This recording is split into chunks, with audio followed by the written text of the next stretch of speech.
ladies and gentlemen. Joining us today is Dr. Stein Erik Brunvand, Associate Dean of College of Education from Dearborn University of Michigan. Hello, sir. It's very nice to meet you. Hello. Yeah, welcome to KJC. Thank you very much. Happy to be here. How has the city been treating you so far? How is Bangalore? It's been very interesting. The traffic is. I was told that it would be quite congested, and it's definitely unlike anything that I've seen before. So I'm glad that we've had drivers everywhere we've gone. But I very much have enjoyed my time here. Right. So I'm just going to kick off with a couple of questions. So firstly, I want to know, how do you compare the contrast between the Indian and US educational systems? And what strengths and weaknesses do you see in both? So some things that I've noticed, in particular, at classes, we were able to attend some classes here today at the college, and just the structure of how the programs run, it seems to be much more of a cohort model where students come in, they're, depending on their program, they're taking the same classes as each other, they move through the program in sequence. And at my institution and at many other institutions in the States, students might pick a major and have a little bit more flexibility. They can't always pick any classes that they want. They have to meet the requirements, but it's generally not that cohorted type structure. And so there's a little bit more flexibility there. They can take elective classes to fill in certain requirements. Not saying that one is better than the other. In our graduate programs, we can sometimes have cohort models. And the nice thing about that is, of course, that students get to know one another. They're in classes together. They get that routine. They can reach out. They can create study groups. I think that's real positive. So I think those are some important things. I find benefits in both approaches, though, and so I wouldn't say that I've noticed any negative aspects to what I've seen. Right. Yeah.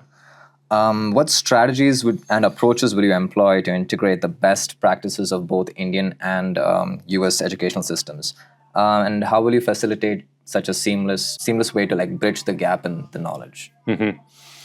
So I think in the United States, there are a broader range of assessments, ways that we assess student learning, so that it could be based on projects that they create, group work, presentations, hands-on type of activities. And so, and those things may be present here in India. It seems like there's certainly more emphasis on exams, sitting for exams, and a lot of focus put on that. Depending on the area of study in the United States, there may be cases where you don't take an exam at all in a class, or something that looks like what we would consider an exam. And so we have different types of assessment. And I think a blending of the two, again, depending on what you're studying, would be useful, because there is use for both of those. But having a broader range of assessments to be able to gauge student learning is important. Right. Another question that I wanted to ask is, what criteria do you consider when establishing international partnerships with different kinds of educational institutions? And how do you ensure that both institutions are mutually beneficial? Yeah, and that's important, because we don't want situations where we feel like we're abusing a relationship with an institution and only our students or our faculty are benefiting.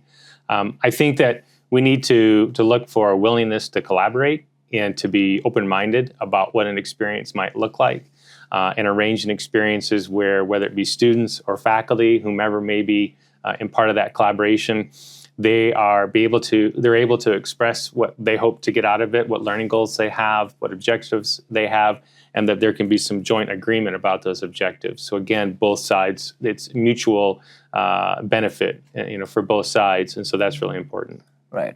I wanted to ask you a particular question regarding how the students that are coming from abroad to study in the University of Michigan, what challenges they may be facing currently while studying there, that you did not prepare for, or you're hoping to maybe improve their experience.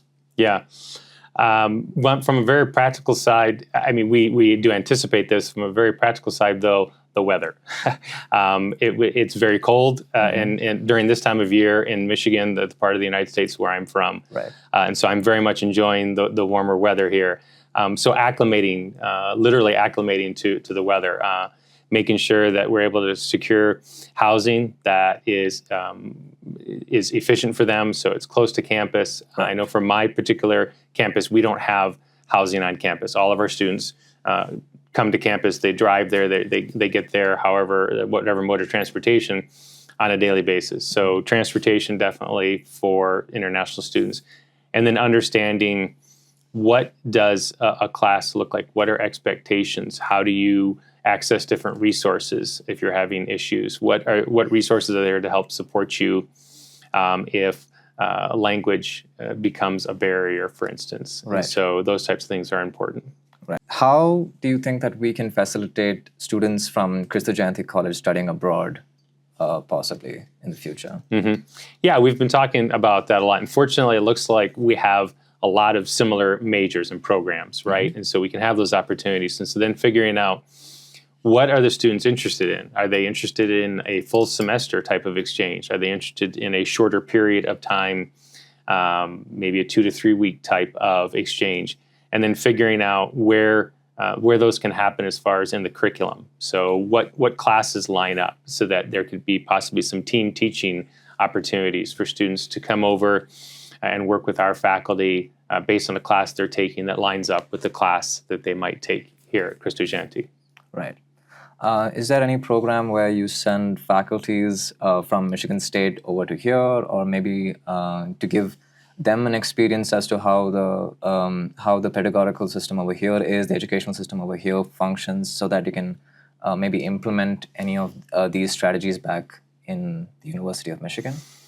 So in a way, this trip is a very small example of that, since most of my colleagues and I, we're just here for a week, and so it's a very short period of time. But part of what we're doing is trying to learn more about the pedagogical strategies and the approach to instruction that takes place here and at schools in the area.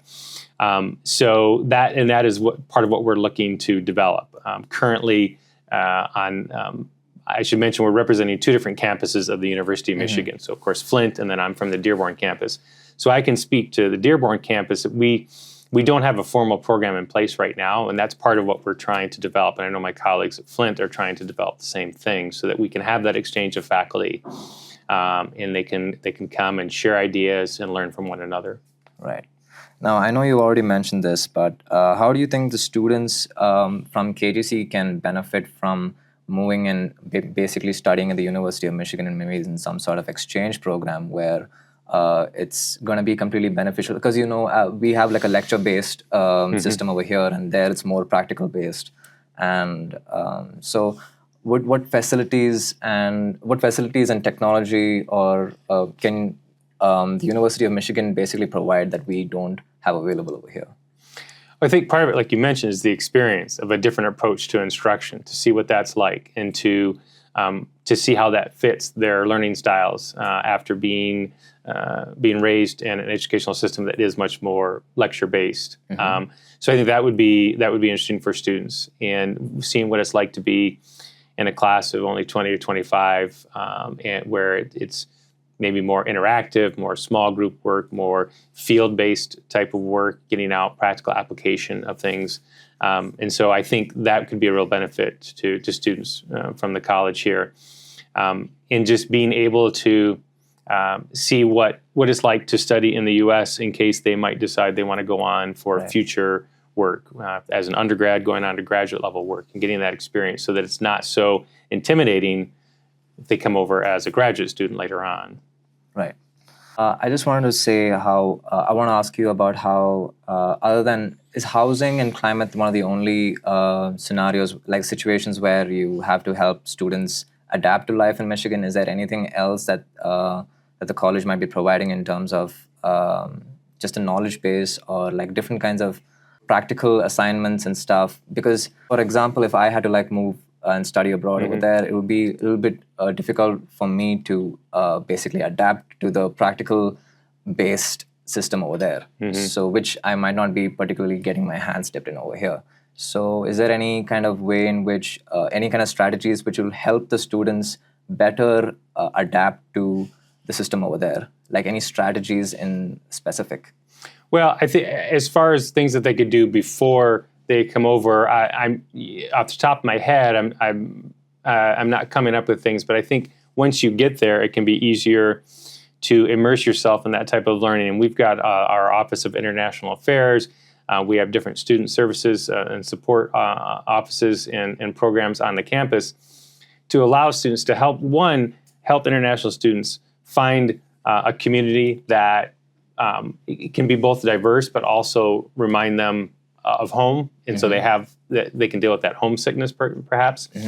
But our faculty also, they have office hours, and I don't know if that's something that happens here or not, but that can be an opportunity for students to come and meet individually with the professor, or even come as a small group of students and talk with the professor about what's happening in the class, ask questions about, as a student, what could I be doing differently? I'm confused about this, whether it's the content or the way the class is being run. Can you help me with that?